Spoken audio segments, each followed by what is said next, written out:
Pernah nggak sih kamu ngerasa lumpuh cuma buat milih mau makan siang apa? Atau mungkin kejebak setengah jam cuma buat mutusin nonton film yang mana? Nah, di dunia yang penuh banget sama pilihan ini, ternyata otak kita punya trik rahasia buat bertahan. Hari ini kita bakal bongkar jalan pintas mental yang namanya heuristik. Dan gimana cara ini sebenarnya ngebantu kita ngambil hampir semua keputusan setiap hari.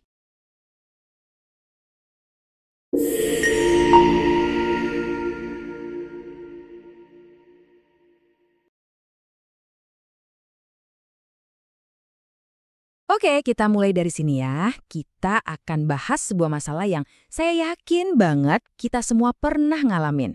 Perasaan kayak lumpuh karena terlalu banyak pilihan. Kelihatannya pertanyaan simpel ya, tapi coba deh renungin. Seberapa sering kamu benar-benar kejebak dalam keraguan, bahkan buat keputusan yang paling sepele sekalipun? Coba ingat-ingat pagi ini aja. Mau pakai baju apa, makan apa, email mana yang harus dibalas duluan. Satu persatu, keputusan ini emang kelihatan kecil. Tapi tanpa sadar, sepanjang hari, semua itu numpuk jadi semacam beban mental yang nyata dan ya bikin capek. Nah, dalam dunia psikologi, ini ada namanya analisis paralisis. Ini tuh jebakan di mana kita terus-terusan analisis setiap pilihan, nyari satu opsi yang paling sempurna, sampai akhirnya ya kita nggak milih apa-apa, kita bener-bener macet di dalam kepala kita sendiri. Dan efek sampingnya, muncullah yang namanya decision fatigue atau kelelahan dalam mengambil keputusan. Coba deh bayangin, energi mental kita itu kayak baterai handphone. Setiap keputusan kecil yang kita buat, itu nyedot sedikit daya. Kalau kebanyakan, ya baterainya habis, dan kita jadi makin susah buat mikirin keputusan-keputusan lain yang lebih penting. Jadi, kenapa sih ini bisa terjadi? Apa ini artinya kita emang payah dalam membuat keputusan? Oh, sama sekali bukan. Ini bukan soal kelemahan pribadi loh, tapi ini adalah tentang bagaimana otak kita memang dirancang secara biologis. Disinilah seorang ilmuwan keren, Herbert A. Simon, muncul dengan konsepnya, rasionalitas terbatas. Intinya tuh gini, gagasan kalau kita ini makhluk yang 100% rasional tuh cuma mitos. Kenyataannya, kita tuh selalu dibatasi oleh tiga hal. Informasi yang kita punya terbatas, waktu kita sempit, dan kapasitas otak kita sendiri juga ada batasnya.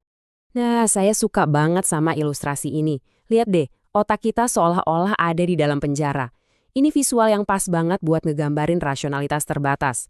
Otak kita itu bukan superkomputer, dia punya jeruji, yaitu batasan waktu, informasi, dan energi mental. Coba deh kita pikirin bareng-bareng. Kita nggak punya waktu seharian buat satu keputusan kan?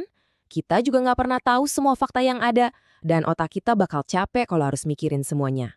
Nah, karena tiga batasan inilah, otak kita terpaksa cari solusi yang cukup baik, bukan yang paling sempurna. Oke, kalau kita ini terbatas, terus gimana caranya kita bisa berfungsi di dunia yang rumit ini? Nah, disinilah otak kita nunjukin kecerdasannya. Otak kita ngembangin sebuah solusi jitu, namanya heuristik. Apaan sih heuristik itu?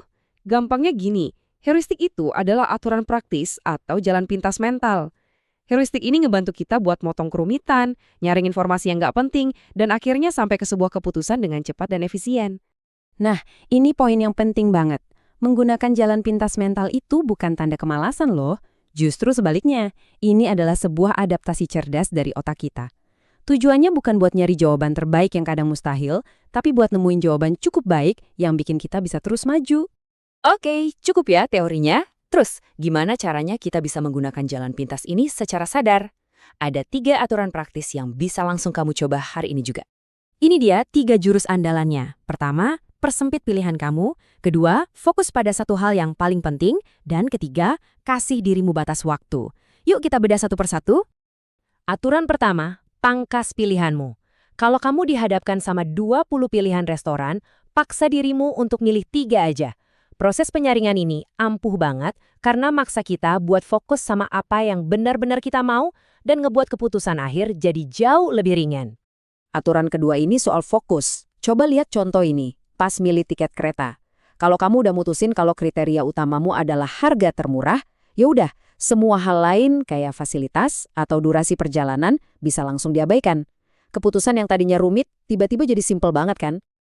Aturan ketiga adalah kasih diri kamu deadline. Sebuah tenggat waktu itu maksa otak kita buat berhenti muter-muter di lingkaran analisis dan ngedorong kita buat ambil tindakan.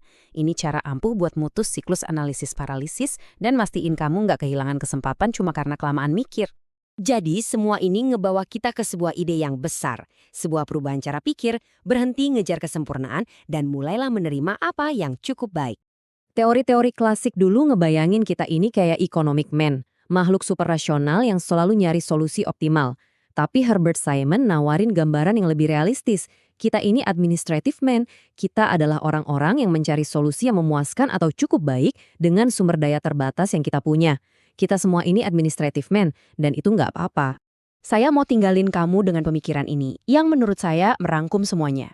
Keputusan yang efektif itu bukan berarti nyari solusi terbaik, tapi nemuin solusi yang cukup baik dalam konteks dan batasan yang ada. Ini bukan soal kesempurnaan, tapi soal kemajuan. Jadi, kesimpulannya gini. Pertama, terima fakta bahwa otak kita punya batasan.